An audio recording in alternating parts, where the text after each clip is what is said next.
Welcome to each one of you who has participated in this series of reflections before, and a very warm welcome to anyone who is joining us for the first time.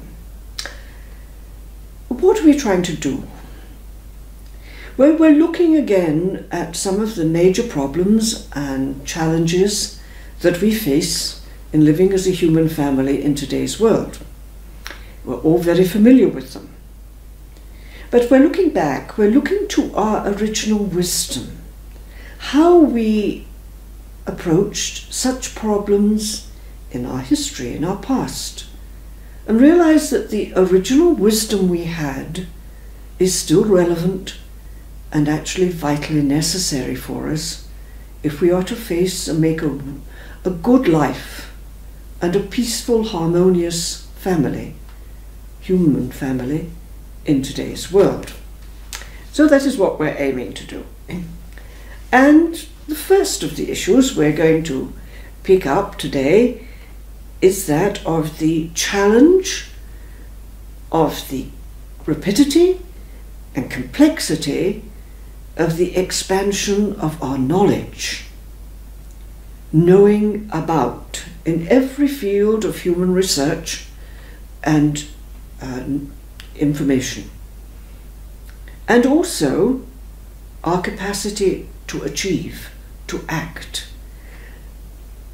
Again, the complexity and the outreach of our technical skills that seem almost unlimited. Almost. So whether our researchers are delving into the mysteries of our cosmos, enormous distances, into deep space, or into the equally complex, baffling, unknown mysteries of the cells in a human mind, we are being overwhelmed by the tsunami of knowledge we have and our capacity to create technology to enhance that knowledge. Amazing potential we have now for human life to be encouraged, and unfortunately also the same potential for us to destroy our human life and family. One of the greatest challenges then of today is how to keep our capacity for knowledge and achievement, skill, to keep them in balance and to keep them moving in a positive, life-giving direction. This is not a new challenge, it's one we've had throughout our human history. It's just become more sophisticated and more complex, but it's the same basic challenge. If we look back to our original wisdom, we find that we have a simple warning as to how important it is that we balance our capacity for knowledge and our desire to achieve, to control, which requires us to develop our technical skills. I'm going to turn back to Vedic wisdom. The word Veda means wisdom, and the Vedas are our most ancient religious treatises or scriptures that we have, and very often the most clear and accurate and up-to-date. However, we do have difficulties when we're using the Vedic scriptures now. We're using them in translation, usually, and also we're translating not from a classical language into a modern language, but also from poetry into prose, which presents its own difficulty. But even so, we can easily find in the simple, straightforward advice of the Vedic scriptures much that is relevant to our challenges of today. For the one that I've just mentioned, keeping the balance between discovery and knowledge and technical skill, I've turned back to the Isha or the Ishpriya Upanishad in the Veda. This is the shortest of all the books. In fact, it only runs for 18 verses. And I'm choosing just one of them. However, the first verse alone is so important that Mahatma Gandhi once declared that if all the sacred scriptures and all the spiritual writings of our family throughout the world were suddenly destroyed, and all that we were left with was the first verse of the Isha Upanishad from the Vedas, we would have enough for the human family to know how to live together in harmony and to fulfill the purpose of life on this planet. A big claim. Now, we're not going to look at the first verse, we're going to look at two verses further down in the text, verse 9, 10 and 11. And these, in translation, read like this.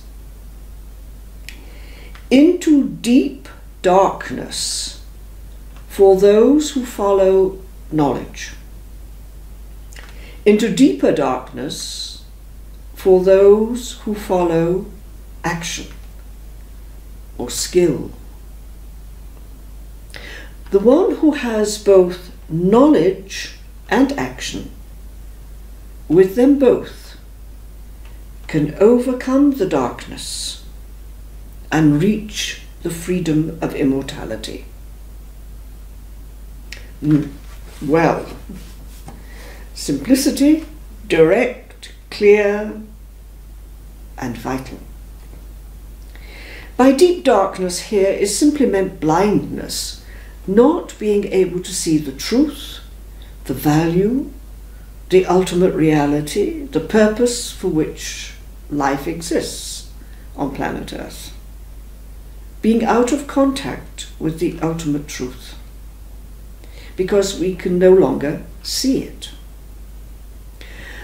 And following the way of knowledge or the way of skill, to follow here simply means to put your full trust in.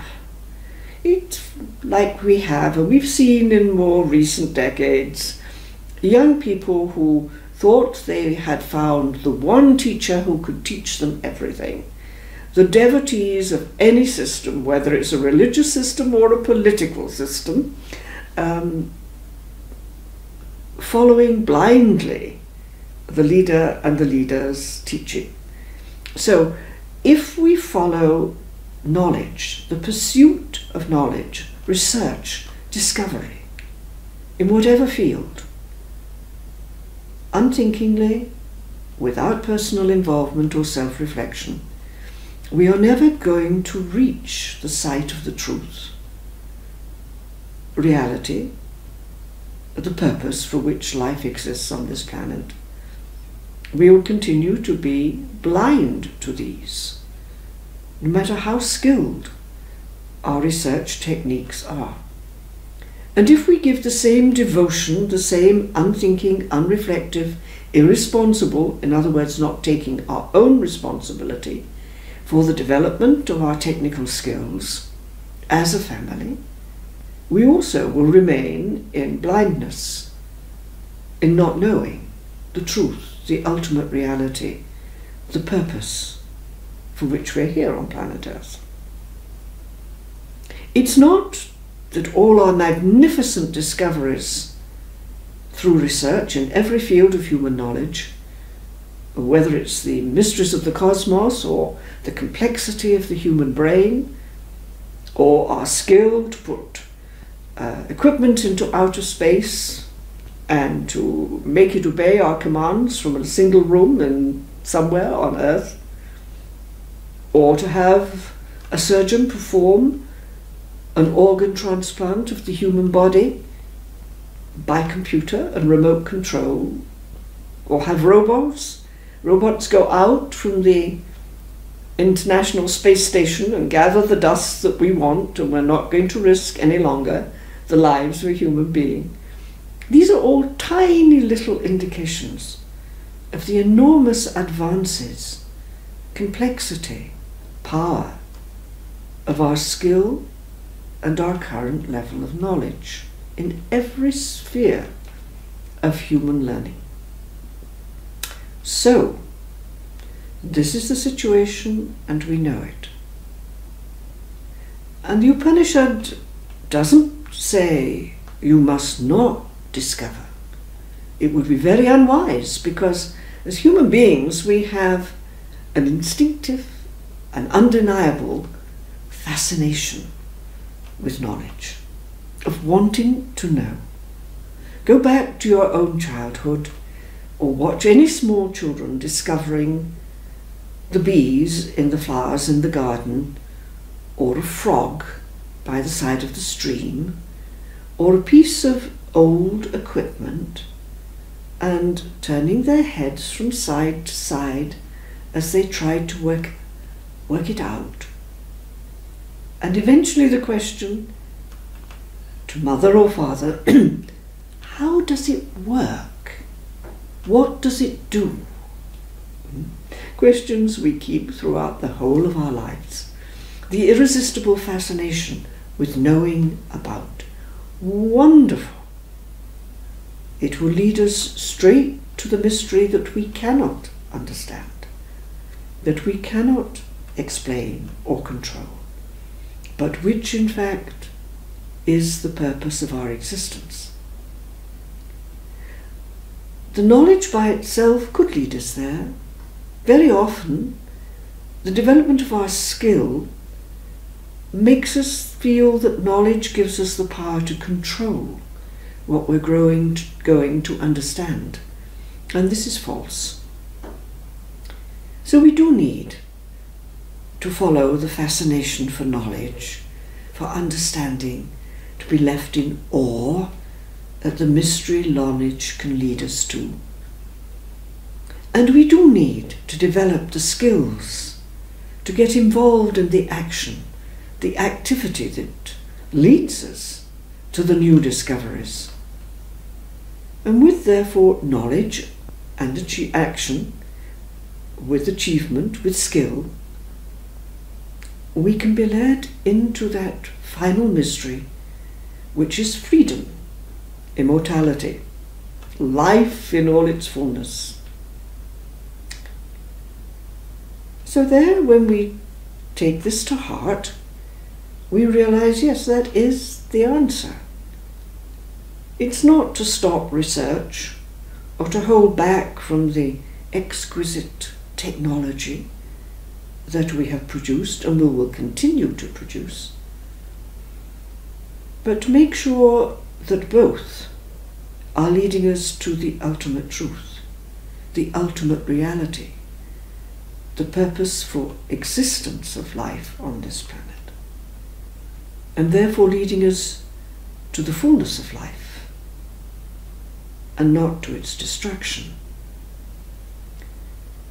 Perhaps very few of us who are taking this reflection are involved professionally in some branch of human knowledge which requires great technical skill and also advanced research. But we still have the responsibility to keep the balance for our human family. We have to keep the balance in our own lives.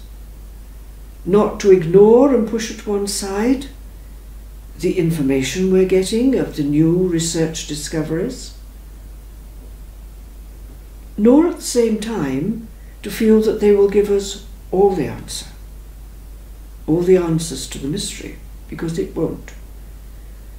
And in the same way, to appreciate the potential of the enhanced technology that we have, again, in every sphere of human achievement or activity, but not at the same time to think that it is the only answer. The more and more sophisticated equipment will give us the answer to the purpose of life here, because it won't. To find the truth, to find the freedom and the joy of the ultimate truth of our existence on this planet, we need simply to use our gift for knowledge and technical skill, and to look very carefully as to where they are leading us.